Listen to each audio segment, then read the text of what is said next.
Thank you all for coming. Firstly, I'd like to acknowledge the Ngunnawal people, who are the traditional custodians of this land on which we're meeting, and pay respects to the elders of the Ngunnawal Nation, both past and present. I extend this respect to all Aboriginal and Torres Strait Islander peoples in attendance today, and thank you all for coming. It's wonderful that you've all taken the time out, an hour out of your day to be here. What we're expecting today is to hear from Hugh Mackay, an author, and I'll tell you more about him and his book, his latest book, in a minute. But the first thing I want to talk about was Are You OK Day. So today is the established Are You OK Day for 2018.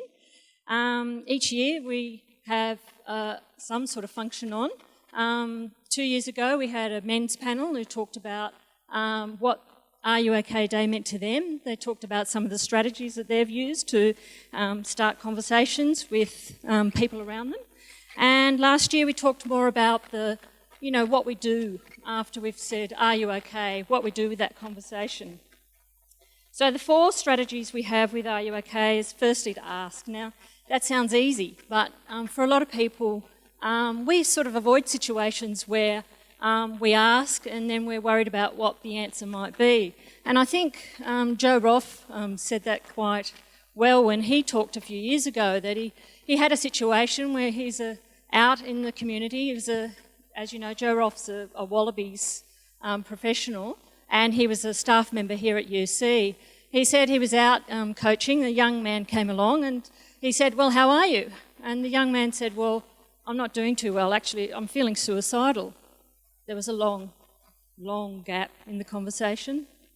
And Joe said, well, the Raiders did well last week, didn't they?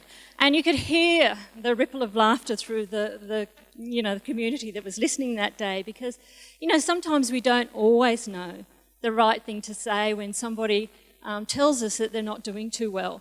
But I think, realistically, Joe had already done most of what he needed to do. Obviously, that individual felt safe coming and talking to him at that point in time. And really all he needs to do is then start the conversation. So how are things going? And so the next part of it is to listen. Really, there's plenty of ways to have an open conversation with people, get that conversation going. Just ask them how they're going. How is it they've ended up in this situation? Is there anything you can do? The next part is to encourage action, and I suppose for most of you here in the UC community, you know that you can always bring a student down to medical and counselling, and we can help you with, that student or that staff member or anybody in the community. After hours, obviously, there's the crisis assessment team and other services we can use. We're more than happy to have those conversations with anybody at any time. But the individual themselves can often find ways that they can move out of a situation that's causing them a lot of distress. So, it's encouraging those things and saying to them, well, what do they think might help? Listening, I think, we always say that, listening is easy, but a lot of us don't do it very well. And I think sometimes we really do have to put down our phone, move away from a computer, give somebody 5 minutes. I think it's a really good rule in any workplace, in anybody's life, that they can afford 5 minutes for anybody that comes to talk to them. Now, it may be at the end of that 5 minutes they need to allocate another time or whatever if they've got a busy day. But 5 minutes is actually more than most of us get in a conversation. You'll find that even when we converse, a lot of us are cut off after a minute or two. So having 5 minutes to be able to just talk to somebody, check in with them, I think is a real benefit. We know with mental health that people go to the people that they feel comfortable with. So they're not necessarily going to come to a doctor like myself and divulge what's going on, although we are there and we do see a lot of young people and staff. What they are probably going to do is go to somebody they trust, and that could be any one of you. So medical and counselling run sessions.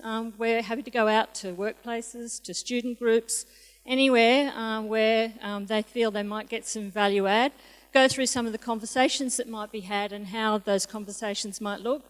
We run the mental health first aid training. We are going to move into doing some more short-term training for people. More than happy to be part of this broad community that's supporting everybody in that community, from staff all the way down. Now today, I'm absolutely honoured to have Hugh Mackay come and talk about his social research. He's a best-selling author of many books. I think he's written 19 books.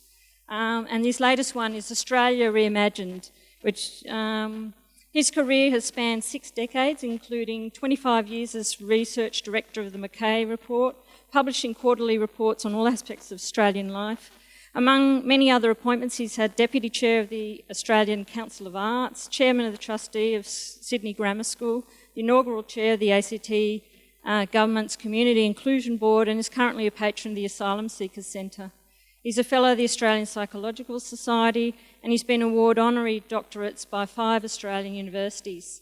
In 2015, he was appointed an Officer of the Order of Australia, and he now lives here in Canberra, so we're honoured today to have you here just to talk about your book. And so what we plan to do is Hugh will talk for about 45 minutes, and then we'll have some question time after that, where Nick Klomp and one of our students, Sarah, will start off the questions and people in the community can ask. Welcome, Hugh. You can only do better than that. Thank you very much, Jenny, and good morning, everybody. I want to share with you what I think are the 2 most significant things to be said about contemporary Australian society. Now, there are lots of things we could say about contemporary Australian society. You might think it's a bit ambitious saying what are the 2 most significant things. There are lots of wonderful things we can say about Australian society. Look how good we are at creating a harmonious society out of extraordinary ethnic diversity.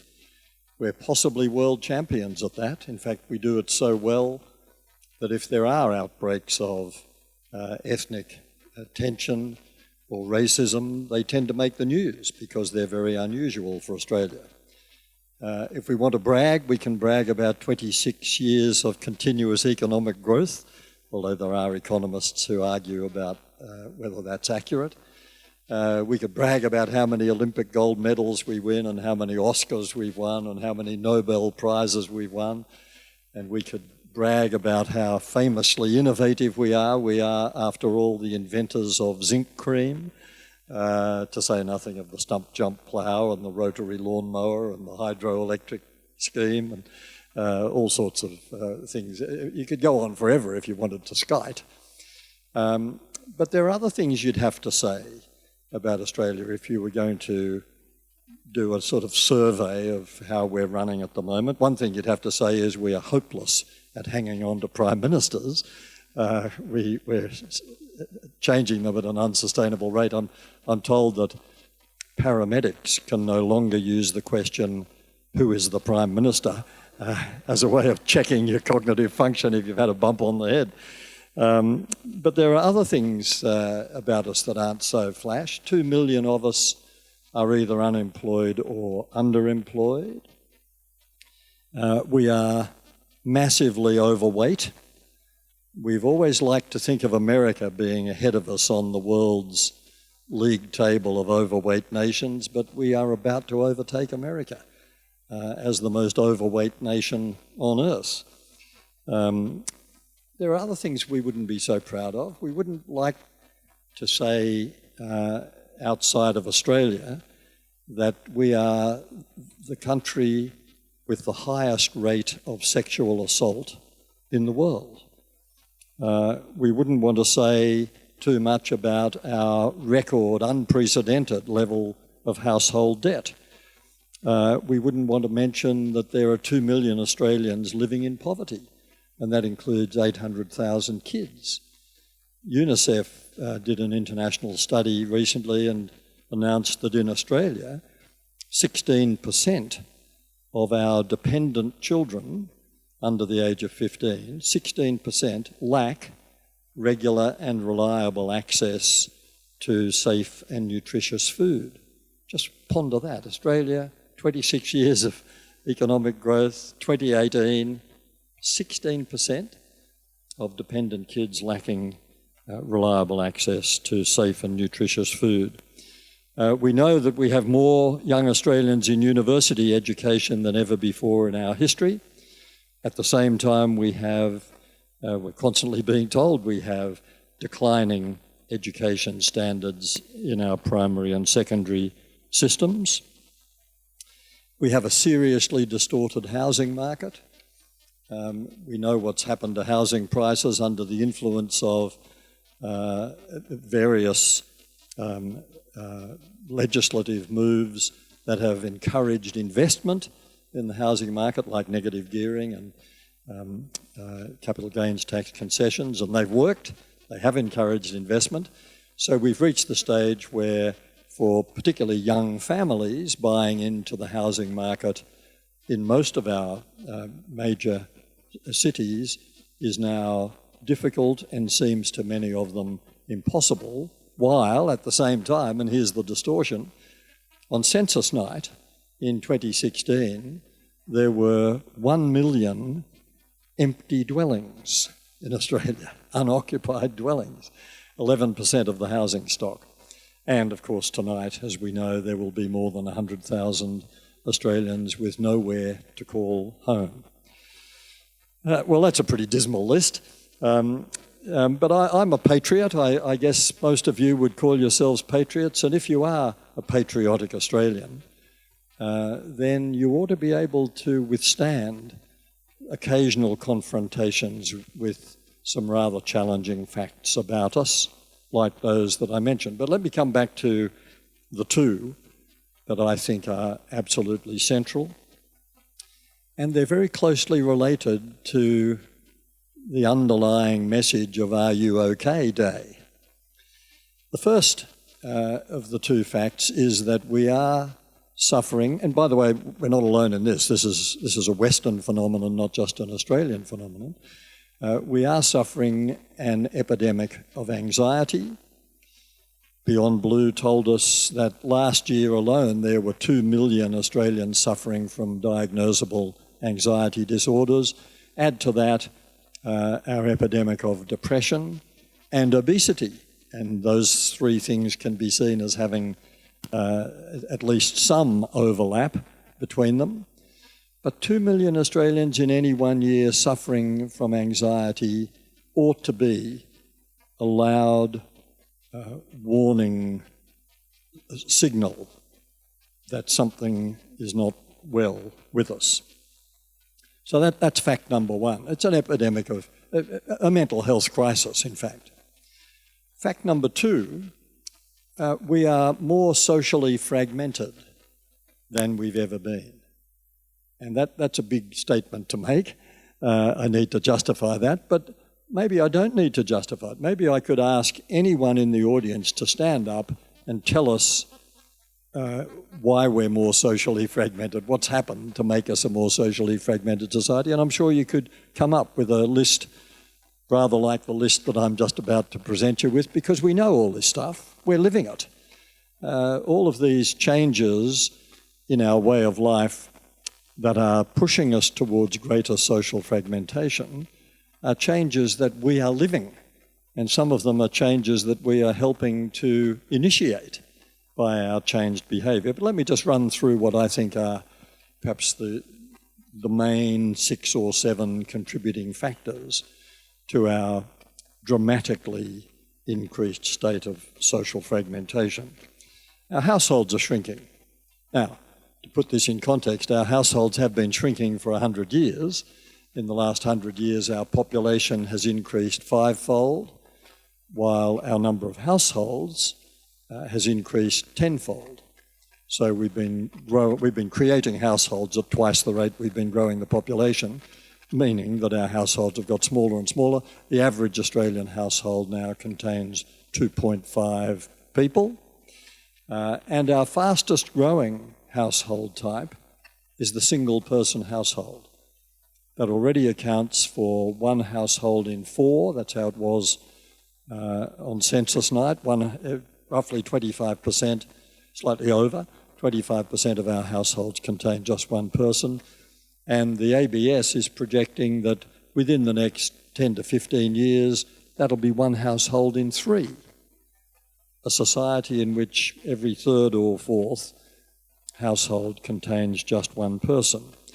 Now, that's not necessarily a society in which the people living in those single-person households are feeling socially isolated or lonely, but it is a society in which the risk of feelings of social isolation or even social exclusion and loneliness is greatly heightened when we have such a significant proportion of our homes occupied by just one person. Of course, those solo householders are not necessarily solo householders for life. We are moving in and out of solo households more than ever before, and probably at least 25% of us will have an experience of living alone for some phase of our lives.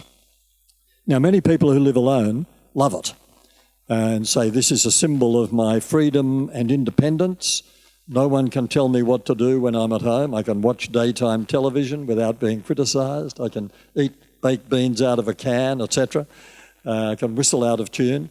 A lot of advantages in living alone, but the risk that if we're living alone, we may come to be socially isolated is increased. So that's one factor. Another factor is our extraordinary and sustained rate of relationship breakdown. In terms of formal marriages, it's now somewhere between 35 and 40% of contemporary marriages will end in divorce. And for couples cohabiting but not actually married, the proportion of relationship breakdown is slightly higher than that. And that's, of course, a hugely disruptive thing. That means every time that happens, a 2-person household becomes, at least for a while, 2 single-person households. It's disruptive for the couple, it's disruptive for their families, it's disruptive for their friendship circles, and, of course, if there are kids involved, it's disruptive for the kids. We now have 1 million dependent kids in Australia living with just one of their natural parents, and half of them, 500,000 kids, are involved in a mass migration once a week or once a fortnight from the home of the custodial parent to the home of the other parent for an access. Just imagine 500,000 kids around Australia on the move regularly from one household, one micro-community to another. While we're talking about kids, I think on this list we should mention our record low birth rate.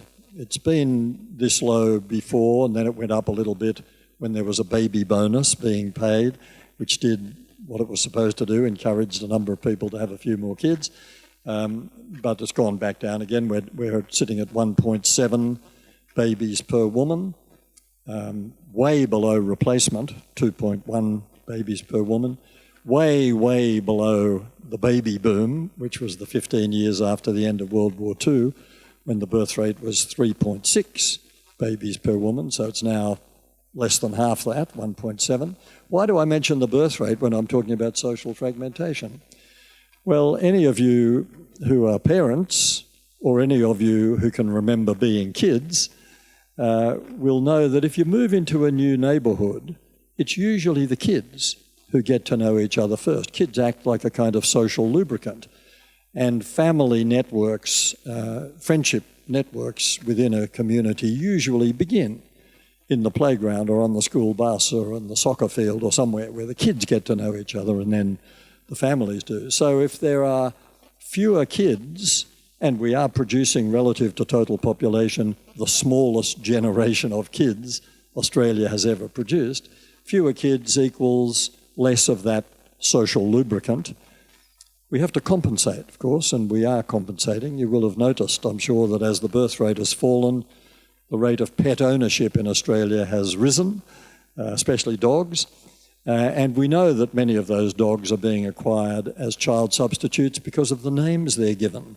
You will have noticed, I'm sure, that they tend to get human names. I recently met a dog called Ian, and I thought That was a really strange name for a dog. I'm glad you're laughing. I mean, I know a Wendy and a Fiona and a Harry, and that doesn't seem so unusual, but Ian did seem a funny name for a dog. And then when you go to the dog walking park, you can't remember whether Ian is the dog or the owner. That's the problem. So maybe this works for some people, but it doesn't seem to be quite the same as the lubricant effect of kids in our history. Let me mention a couple of other things that are fragmenting us. We're more mobile than we've ever been. On average, Australians now move house once every 6 years. And of course, we're also more mobile in the sense that we have almost universal car ownership, especially in Canberra, where people do come and go by car. A friend of mine recently said, we're a Dido society. What's a Dido society? Well, it's like a fly-in, fly-out mining town. We're a drive-in, drive-out society. We come and go from our homes typically by car. You wave at your neighbour's car. You assume your neighbour is driving. But it's not quite the same as saying good day to the neighbour on the footpath. We're also busier than we've ever been. We are working longer hours. Courtesy of the information technology revolution that promised us shorter working hours, we are now working longer, and people whose jobs involve the use of information technology say they feel as if they're never away from work because they're always able to access emails or getting messages on their smartphone, etc. We've got to the stage where I think it's an odd phenomenon. Again, it's not unique to Australia, but we have elevated busyness to the status of a sort of virtue, haven't we? We even greet each other differently. We say, how are you going? Busy? As though, are you busy or are you dead? It's the sign that you're alive and functioning, that you're busy. Who's going to confess that they're not busy? Oh, no, not really, haven't got much on. Even people who are retired have learned very quickly to say, I'm so busy, I don't know how I ever found the time to go to work. You may have grandparents who say that kind of thing. So busyness, of course, means that we are, and the rise of the two-income household, where if there are two adults living together, they will typically both be working. All of this means that there is less time and less energy to devote to the business of nurturing the neighbourhood in particular, or even friendship circles, or extended family circles. We're all so busy, we're just struggling to keep up with the bare minimum. And then, of course, there is the IT revolution itself. You may have thought I should perhaps put that on at the top of this list. Of course, it's miraculous in many ways. It's transforming the way we live, the way we work, the way we entertain and inform ourselves, the way we communicate with each other. And it's brilliant. But it's also paradoxical. On the one hand, the IT revolution says we'll be more connected than ever before. At the same time, it says it will be easier than ever before not to spend time with each other. It will bring us together at the level of data transfer, but it will keep us apart at the level of face-to-face interpersonal communication. Now, it's not one or the other, of course, but the proportions are changing dramatically. And it's perhaps not surprising when you contemplate that paradox. It's not surprising that the research on heavy users of social media, and there's a very clever word, social media, a clever term, social media, the heaviest users of social media tend to be experience higher levels of social isolation, anxiety, and loneliness. That's ironic, isn't it? Because they're spending a lot of time apparently being connected to other people, but of course they're being connected in isolation. The relationship is between the person and the device rather than the person and another person. Well, we could go on with this list. There are lots more things to be said, but let me just stop there and say, put all that together, everything from the shrinking households, the high divorce rate, the busyness, the information technology revolution, put it all together, and you can see where that's pushing us. Not inevitably pushing us, because we can resist it, and I'll be talking about that in a moment, but tending to push us in the direction of being more socially isolated, placing more emphasis on ourselves as individuals, and less engaged in socially cohesive neighbourhoods and communities. And the more we become socially isolated or at risk of being socially isolated, the more likely it is that our level of trust in the people we live amongst will fall. Familiarity is the great breeder of trust. We get to know people, we tend to trust them. We don't know them, we tend not to trust them. And the more different from us they look or sound, initially, the less likely we are to trust them. Edith Cowan University published some research a few years ago, a national survey reporting that only 35% of Australians say they trust their neighbours. I hope you're not in that category, and I hope your neighbours are not in that category. That couldn't possibly mean, could it, that 65% of Australians have untrustworthy neighbours, but it could mean that most of us don't know our neighbours well enough to declare in a survey that we trust them. So that's one of the consequences. The other consequence, which I've already hinted at, is that this tendency towards more social fragmentation tends to promote a culture of individualism, the so-called me culture, where we come to think of ourselves and our rights, our entitlements, ahead of our role as citizens, our role as neighbours, our role as members of neighbourhoods and communities. Now, I said at the beginning I was going to share with you what I think are the two most significant facts about contemporary Australia: our mental health epidemic, and particularly our epidemic of anxiety, and second, our problem of increasing social fragmentation. But I'm sure many of you have already concluded that I'm actually talking about only one fact. These are not two facts. These are two sides of the same coin. Human beings, in our very essence, are social beings. We need each other. We are hopeless in isolation. When we're cut off from the herd, we feel anxious. The worst punishment we can inflict on prisoners in our criminal justice system is solitary confinement, because that is a punishment, to confine someone away from the human herd, because we are, like most other species on Earth, we are social beings. We need communities to nurture us, to sustain us, to protect us, and even to define us. There's a lot of nonsense talked about personal identity, as though this is something you could discover by looking in the mirror or gazing at your navel or going on a weekend retreat to find yourself. Save your money. Don't go on a weekend retreat to find yourself. You don't find yourself in the mirror. You find yourself by looking into the faces of the people who love you, the people who need you, the people maybe you work with, the people you live amongst, at least the people who are prepared to put up with you. That's who you are. Identity is a social construct, and we can't talk about personal identity without talking about the context for it.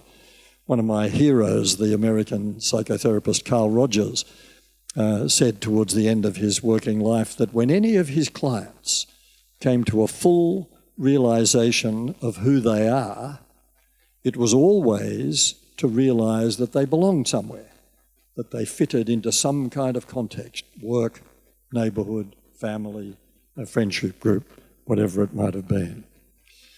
So if we are becoming a more fragmented society, if more people are experiencing social isolation, if loneliness is, as we are now being told by many psychologists around the world, not just in Australia, loneliness, social isolation looming as the greatest threat to public health, the greatest threat, even greater than obesity, then what we're looking at is an epidemic which is the result of social change. Now, I hope you find that interesting, but I hope you find it much more than interesting, because as I said right at the beginning, we are participants in this. We are not mere bystanders. We're not just observing how our society is changing and what its consequences are for mental health. This is us. We're doing all this stuff. We are getting divorced. We are living in smaller households. We are keeping the birth rate down. We are busy beyond the imaginings of our parents or grandparents. We are the ones who've become slaves to our smartphones. This is all us, living the way we are choosing to live. Therefore, if the consequence of the way we're choosing to live is that our society now has an epidemic of anxiety, depression, that's our epidemic. Even if we're not experiencing those things, we've done it by the way we've chosen to live. Now, I fully accept that in individual cases, there are many triggers for anxiety. Some people experience rent stress, some people experience job insecurity, some people perhaps even experience exam stress. There are lots of triggers, relationship breakdowns, loss of faith, even addiction to an IT device is a major source of stress. Even perhaps concern about the future of the planet, that would be a reasonably rational source of stress for anyone. But when you're talking about an epidemic, when you're talking about something societal, you really have to look beyond those individual triggers to say what's going on in the society at large to produce an epidemic of these proportions, and that's where it looks as though social fragmentation and the greater risk of social isolation is the villain. Well, obviously, the next question is, what are we going to do about it? It seems to me that there is one word, and by the way, the same way as I accept there are many triggers for anxiety, I accept that there's no single solution to this, but it does seem to me that there is one word, a very old-fashioned word, that describes what is probably the single most significant step that any of us can take if we've decided to own the problem of our mental health epidemic as a consequence of the way we are choosing to live. And that word is compassion. Now, when I say compassion, some of you are probably thinking, oh, he's talking about an emotional state. He's talking about the province of do-gooders and bleeding hearts, people who are compassionate by nature. Actually, I'm not talking about that. When I talk about compassion, I'm talking about something that I regard as the only truly rational response to an understanding of the problem that I've been describing. If you accept that as humans, social animals, we need to belong to communities that will nurture us and support us, it follows that those communities need to be nurtured and supported. We have to engage with them. We have to do something. The only way communities are going to thrive, indeed the only way communities are going to survive, is if we learn to treat each other with kindness and respect. That's all I mean by compassion. I don't mean we have to feel some great emotional response to someone's need. We might feel that. But even without the emotional response, we can simply develop, well, not simply, but we can develop the discipline of compassion that says, every human encounter I have will be characterized by respect and kindness towards this other person, and especially if this is someone I disagree with, and most especially if this is someone I don't like much. This is how we make sense of the concept that you can love someone you don't like. Not love in the romantic sense, not love in the richly emotional sense, but love in the sense of compassion. We can adopt this as a discipline. We can say that when we walk out of here, every encounter we have from now on is going to be based on kindness and respect towards the other person because they are human, because they are part of our community, and because if we nurture this community and encourage a greater sense of mutual respect and kindness, the community is much more likely to be cohesive, and there is much less likelihood of people feeling isolated and anxious as a result. Compassion is the great antidote to our own anxiety. Nothing steadies the emotions like responding to someone else's need. Nothing solves the problem of your loneliness more quickly than stepping out in an attempt to solve someone else's problem of loneliness. Identifying people who aren't okay, identifying people who do need an arm around the shoulder, who do need a listening ear, that kind of expression of compassion is very, very likely, I think I can almost guarantee it, to get your own level of anxiety down. But of course, it's not just something we do for our own benefit. Adopting the discipline of compassion has a social effect. Compassion is like the high-octane fuel that drives the machinery of social cohesion, that drives the machinery that generates social capital. We do that by being determined to connect with people in whose midst we operate. Now, I recently came across, some of you will have already come across this yourselves, I'm sure, a study that's just been completed in the township of Froome in Somerset in the UK. Froome spelled F-R-O-M-E, if you want to Google it. It's a very interesting study. I wish it had been completed in time for me to have it included in my book, but too late. But it is a fascinating study. A GP in the township of Froome came to realise that many of her patients who were anxious, especially her elderly patients who were anxious, were also socially isolated.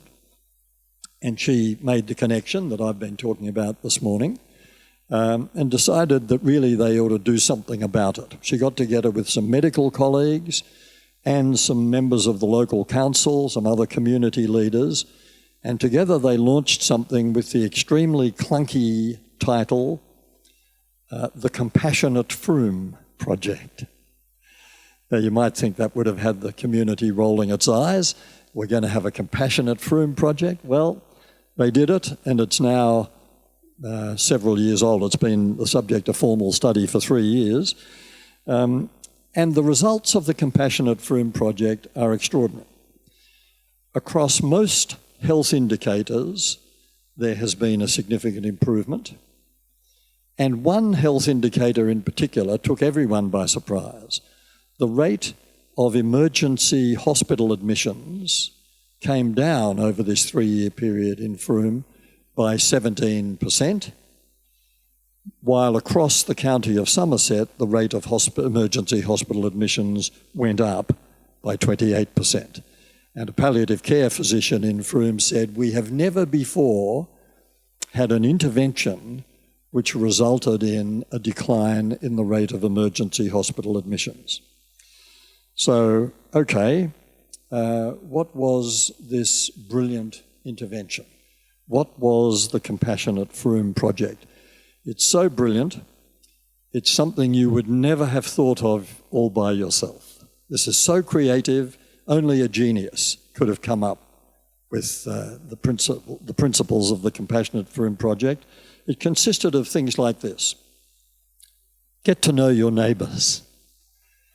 Don't ever pass someone in the street without acknowledging them. Smile and say hello. Or we would say, smile and say good day. Don't stand at a bus stop and ignore the other people standing at the bus stop. Acknowledge that there are fellow humans who share the planet with you who happen to be standing at the same bus stop. Make the connection. Join, engage, participate, join a choir, a community garden, a current affairs discussion group, a student society, whatever it might be. Get connected to the community so that you're more aware of the needs of the community and you're more ready to respond when there's some need that you can respond to. Give people the gift of listening. Now, isn't that extraordinary? Who would have thought? There were some other more formal initiatives they took as well. They formed little support groups to help people who were struggling with medical issues, particularly compliance issues in medication, but also struggling with financial management issues. Yes, they were additional dimensions, but the absolute essence of the Compassionate Froome project was simply to say, act like neighbours. Neighbour is a magical word. It's a special category of role. It's a special status that every human, unless you live in total social, geographic isolation somewhere, every human is expected to play the role of neighbour. Quite different from the role of family member, quite different from the role of friend, even quite different from the role of colleague. Neighbour, someone you happen to live next door to, is your neighbour. Most of us, if we buy or rent a house or an apartment, don't go and interview everyone in the street or in the apartment to see if this would be a socially compatible place for us to live. Most of us find where we want to live and move in, and then discover, even if it's student accommodation on a campus, we then discover we've got neighbours, that we're actually part of a neighbourhood. And part of our social, indeed our moral, obligation as members of this species is to act like neighbours, to get to know each other, not to become best friends, but so that when needs arise, we're able to respond to each other's needs. We all know how to act like neighbours when there's a trauma, when there's a crisis, when there are fires or floods, storms, when people are suffering bereavement or crisis or trauma in their own life. We know to step in and say, are you okay? To be there, to be responsive, to listen. What a tragedy it would be if we only knew how to act like neighbours when there was a crisis. It seems to me that once we understand the fundamental nature of those twin problems that I identified, once we understand that the solution is in our hands, that the solution is not some act of parliament or even some brilliant performance of political or cultural leadership from some grand figure, but the solution is in our own hands, then perhaps we'll also realise that if we start to live as if this is the kind of campus that we would like to live on, then pretty soon that's the kind of campus it will start to become. Thank you.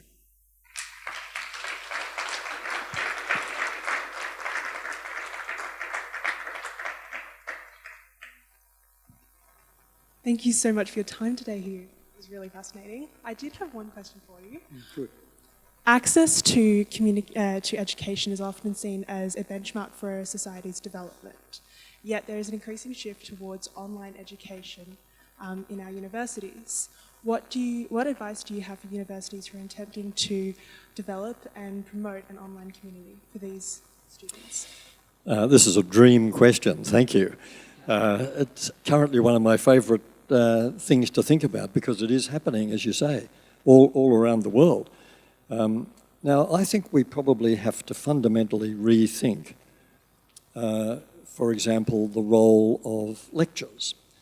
We know when someone writes a textbook that people will access that textbook. They'll have no personal relationship with the author, but they'll get a lot of stuff from that book.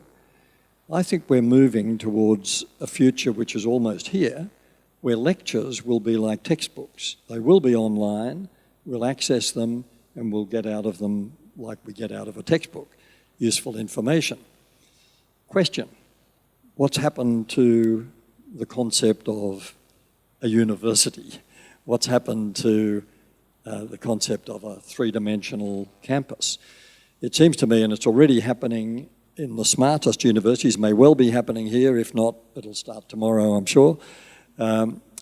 What we have to revive is the concept of the small group tutorial.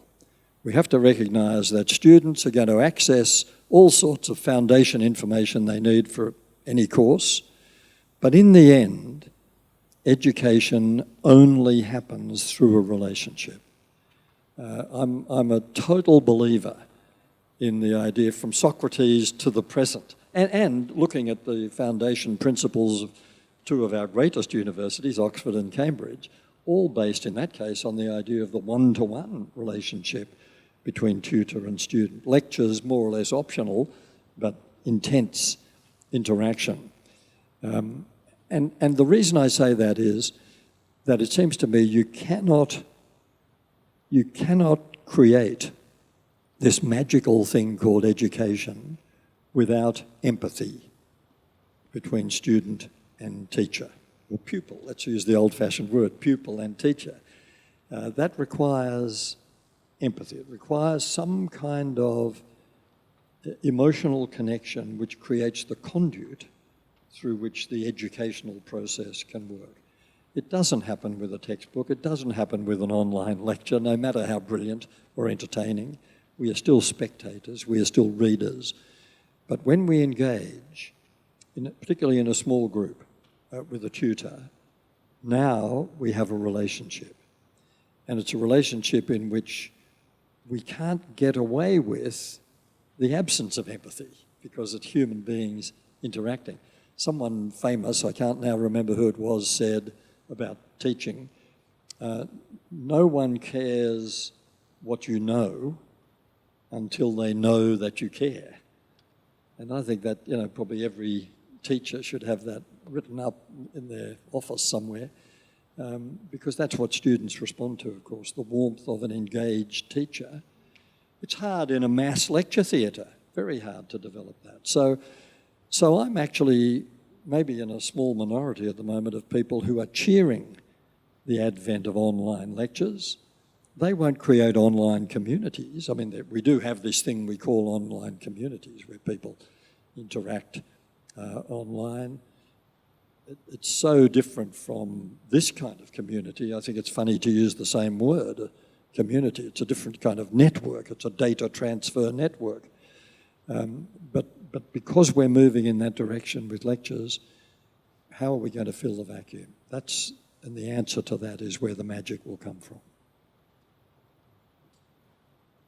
I'll ask the next question, if I may, Hugh, just to warm up the audience, because I can just tell there's a number of questions coming from the audience as well. I don't think I fell asleep, but I might have missed a little bit of it. I'm convinced, but I'm wondering whether you could say a few more words about the connection between disconnection with community and how that causes anxiety. That I accept it's two sides of the same coin, but how does one cause the other? Well, I think it's biological. I mean, I think it's genetic. We are. If you look at how utterly dependent we are on each other for survival, that's why, it put us in isolation and ask us to survive and watch us fizzle out. We are absolutely an interdependent species, even though each of us thinks we are uniquely independent. And that, by the way, is another curious aspect of human nature, that we are at the same time ferociously independent and utterly interdependent.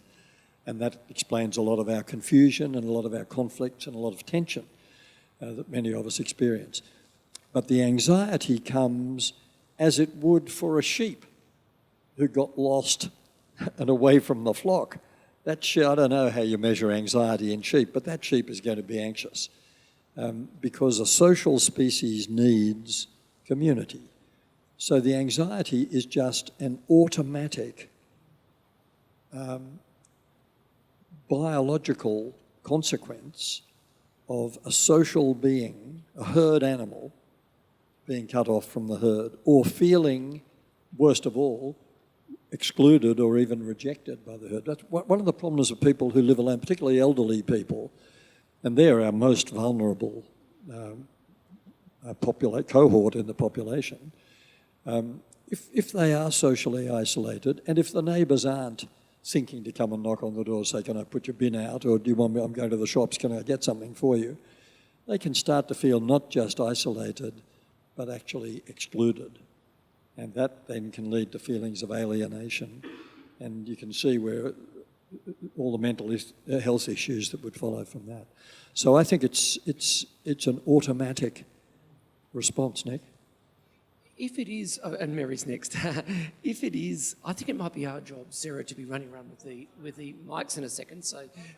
But if it is an automated response, I accept that makes a lot of sense to me, Hugh.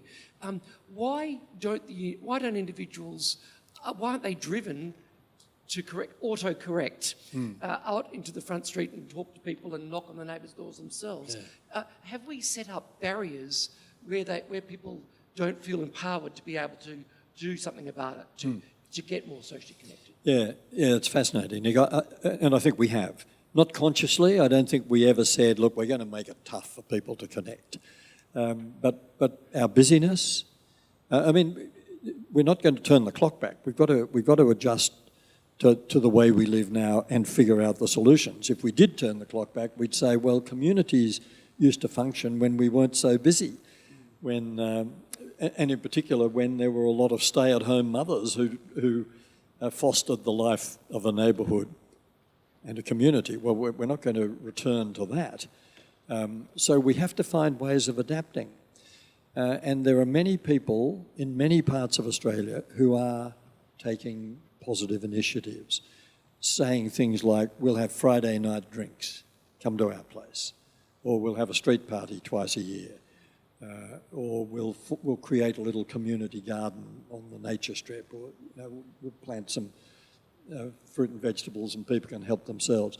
This sort of stuff is going on, gathering momentum, and I think it's a brilliant individual, local response to the problem. Because, to return to your word barrier, we don't put the barriers up consciously, but we put them up unconsciously all the time by our busyness, by the fact that we're going everywhere by car, locked in our little capsules, by the fact that we've not fully made the connection, I think, between how we're living and the consequences for other people and for ourselves. And so the moment when we get the insight is the moment when we can start to break the barriers down. But it's not always easy for people who just say, well, look, I'm feeling lonely or isolated, I better go out and connect with someone. There mightn't be anyone home. The moral responsibility to address this problem, I think, falls most heavily on people who are not socially isolated, people who are not feeling lonely or anxious, who are feeling together, and who then need to say, well, in my street, do I know what's happening in my street? I mean, how many stories do we hear of people who die in their home and no one knows? I mean, there's an awful story in Sydney late last year. 3 weeks, an elderly couple, the man died, he was his wife's carer, she was blind, and then she died of starvation because she finally worked out he died and she didn't know what to do. 3 weeks before they were found. And the cops said, where were the neighbours? And the neighbours said, oh, we're all busy. Not just too busy to help, too busy even to notice that help is required. That's our moral responsibility. Okay. My other question does relate to university. How do you suggest, when you say neighbours, when you brought up your concept... I'm not sure that's amplifying. Can you hear Sarah all right? How's that sound? Yeah. Wonderful. How do you suggest that would you have any advice for developing those communities on on-campus university student residences? I know that there is often some disconnect, especially when a whole lot of anxiety when people first move into university. It's a big change. How do you suggest that those communities develop? Yeah, again, I think the responsibility is on those who are already there, the host community, to make sure that the newcomers each year are welcomed. And I imagine you do have welcome events of various kinds, and that's a one-off often, and it needs to be continued. So you need to say, hey, look, we always go for a drink on Fridays, come and join us, to the person who's in the room next to you. Or come and join the philosophy club or the chess club or whatever it is. Now, part of the problem, of course, on contemporary university campuses around the world, but Australia is a prime example, is that students themselves are so busy, often working. I mean, I know this is a ridiculous thing to say, but HECS has a lot to answer for.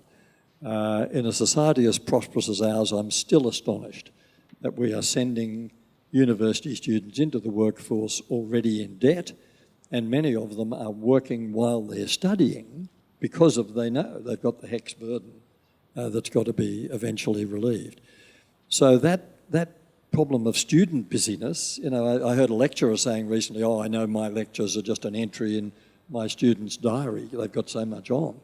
That is very, very antithetical to developing the life of the community. But still, we're here a lot of the time, and if we're residential here, then we're here most of the time. And I think, it's the same as the Australian host community has a strong moral obligation towards immigrants, refugees, and most especially people seeking asylum, to say, okay, come, you need us, we're here. We're not doing very well at that, particularly with asylum seekers. But it's exactly the same on a smaller scale on a university campus. We're here, we're old hands, we've been here for 12 months. You're new, can we show you around? Can we spend a bit of time together? Great. Hugh, hello, Mary. I just wondered, you've been talking today a lot about psychology, like individual psyches, and the social that's kind of about multiple singularities. I just wondered if you thought there were any structural aspects to what's going on. You've talked about moral. I was just, as a political theorist, I'm thinking, what are the political and public dimensions of this, or even structural? Yes. It strikes me the rise of inequality's got a lot to do with this. It's something that we don't think about as much in Australia because the Rudd government protected us basically from what's happened in places like America. But yes. I just wondered if there were other aspects to that, not just people's individual psyches yes. and how they deal with stuff. Yes, thank you for that. And of course, you're absolutely right. That is true. And if you had to draw up a list, you would start with income inequality. We have the greatest gap now between the burgeoning wealth class and the steadily growing poverty class in Australia and the steadily shrinking middle class that we've ever had. So income inequality is a national disgrace and tends to have a divisive effect, of course. Our loss of trust in our institutions. We mentioned this earlier, whether it's politics or the church or the banks or big business in general or the trade unions, even some universities have less community faith in them than previously for all kinds of reasons. That's another subject. But all of those things tend to make us feel more, where do we look for guidance? We're alone. This is we're being forced to be more individualistic because we're not getting leadership or guidance from these traditional sources of leadership and guidance. That's all true. But then we come down to the level of the local neighbourhood, which is where I think we need to focus primarily. I do think that the health of any nation can best be judged by the health of its neighbourhoods.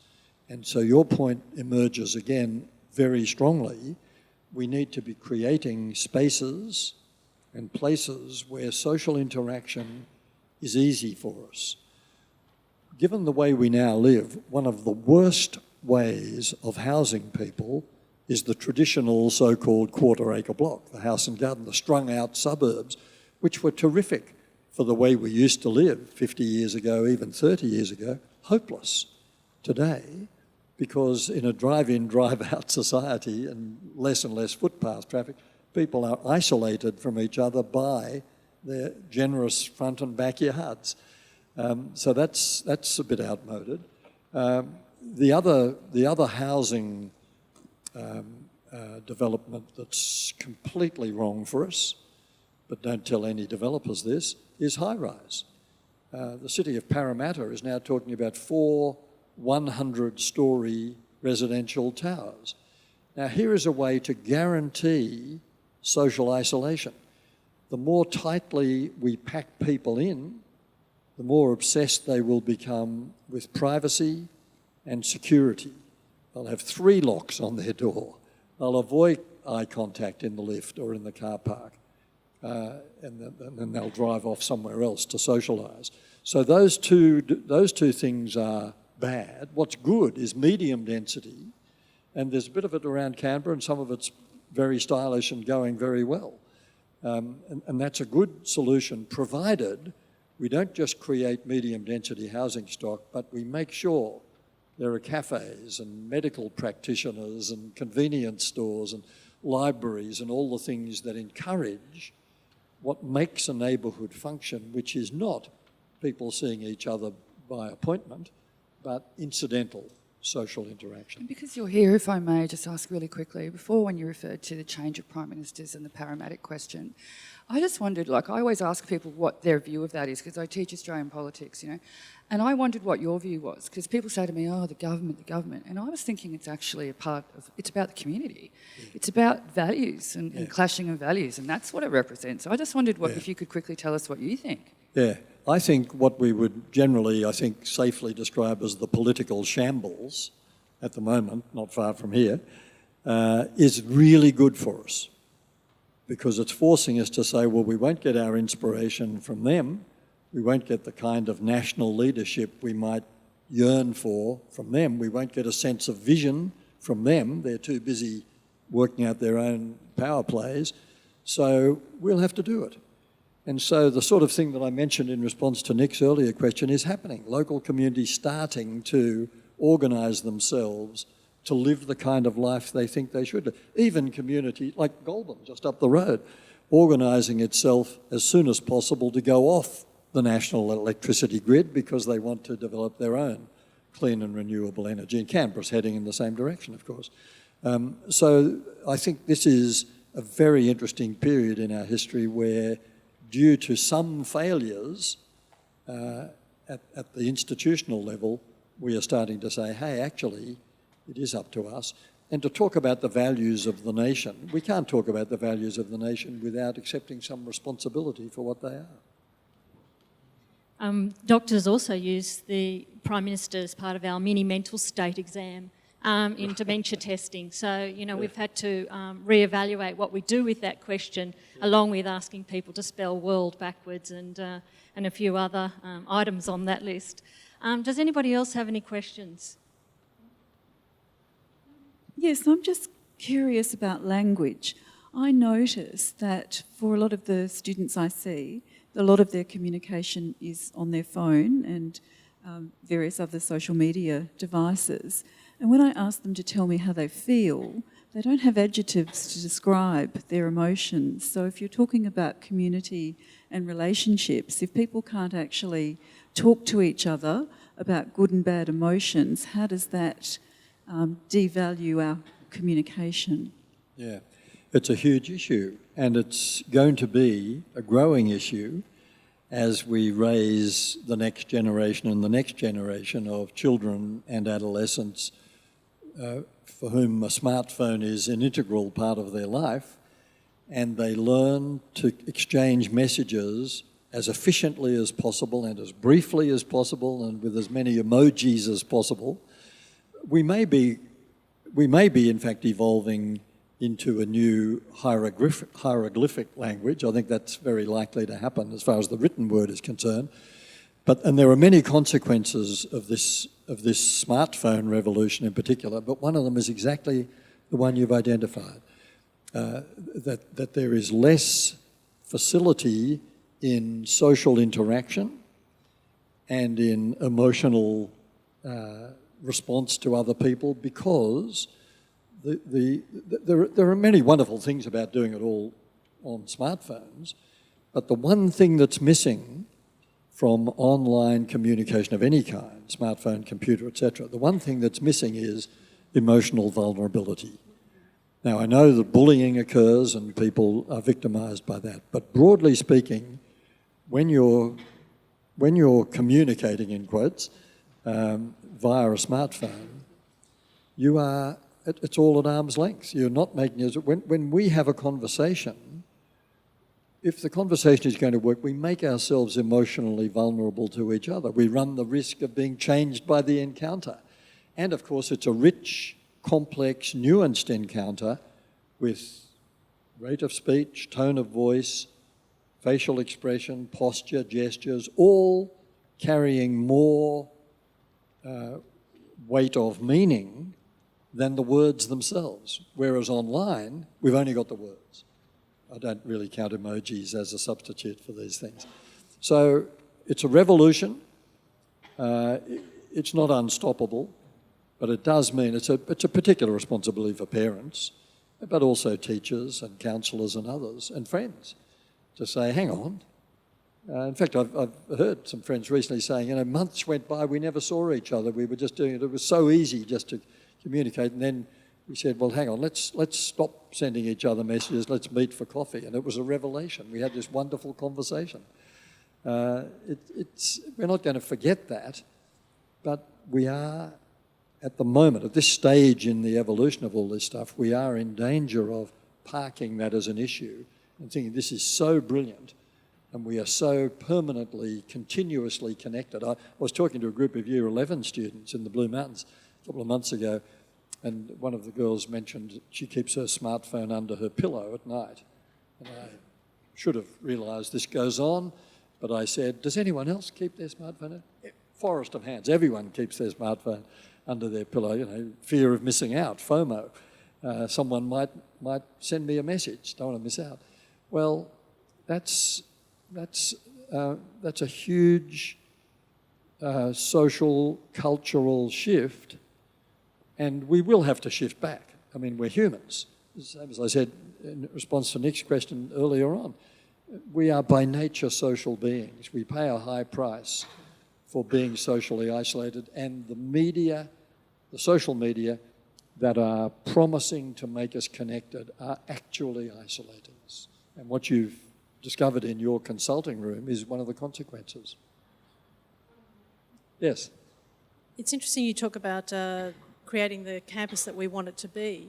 I was wondering what your observations would be about how we're increasingly compared, contrast, measured, with the students. I'm losing you. I'm sorry. Can you hold that a bit closer? Sorry, can you hear me now? Yep, that's better. Yeah. Whether or not in terms of the structures that we work under, where on one hand you have students who are concerned about, fear of missing out, whether or not their, posts are liked, but as academics we are rated according to whether students like us, how many citations we have, how many articles we publish, and it creates a sense of competition and away from that collegiality and community, and academic community that one might want. But big data is potentially undermining that. I'm just wondering what your observations would be from a bigger picture. Yeah, boy, there's a lot of issues in that. And I mean, the concern that you're expressing is a concern I share, and any academics I ever speak to share it in the contemporary world. And this is a lovely example, or it's not lovely, it's a clear example of the problem of an essentially cooperative species, because that's what humans are, we have to cooperate in order to survive, behaving in some settings competitively. Now, many people say how good competition is for us, but the sort of thing that you've just been describing is competition taken to an absurd degree, where it undermines our essence, which is to be cooperative. So it undermines the health of an academic community that people are forced to be so competitive for jobs, for publications, for citations, etc. It's antithetical to the nature of a community. I don't know, I mean, I understand the problem if you put your hand up and say, hang on, I'm going to focus on teaching. Well, okay, well, kiss promotion goodbye then if you're not going to get some articles published. I understand that's the problem, and the solution to it will have to start at the top.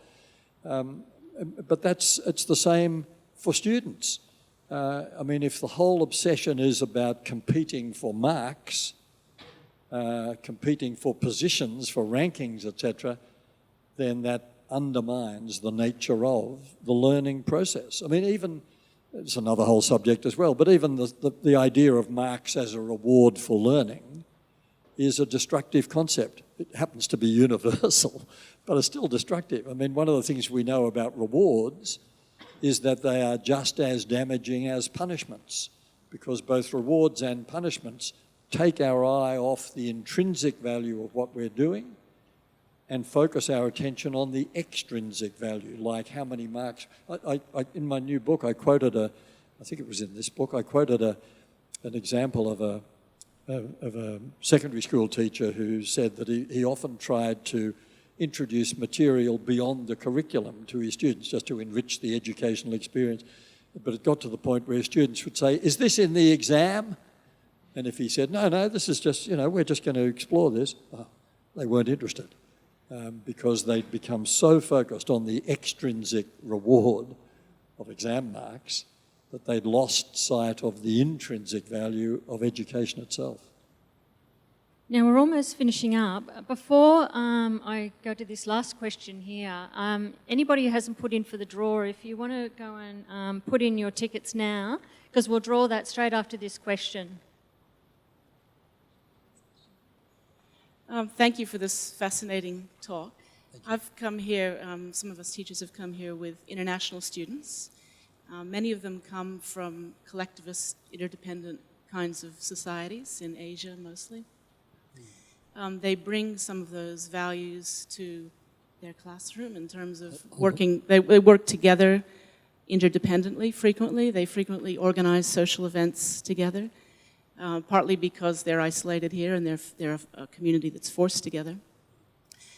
But I wonder how those values that our migrants and refugees are often bringing from their countries could possibly infiltrate our more individualistic values, or whether over generations those collectivist values are just lost in our more fragmented societies.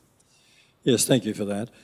We have so much to learn from other countries, from other cultures, especially many Asian and many African cultures who do the cooperative communitarian thing better than we do, and who are astonished by our individualistic and competitive society. I know I'm a bit naive. It's one of my characteristics as a human being. I can't help it. But I do have great faith in the fact that our social evolutionary process in Australia will go in the opposite direction from the one you fear. I think as more and more immigrant cultures influence our hybrid culture, the influence is much more likely to be in the direction of being more communitarian, more cooperative, because that's natural for us, than becoming more individualistic and more competitive. The challenge on a campus like the UC campus is to acknowledge that there are international students here who know how to work together and who do, as you say, study together and socialise together. The challenge is to integrate that for more of us to be studying with them, inviting them into our study groups or asking to be admitted to theirs so that they don't become ethnic silos. And that's a problem in many neighbourhoods as well. Thank you, Hugh. I could sit here and listen to you all day. If we could all just put our hands together and thank you for today's talk.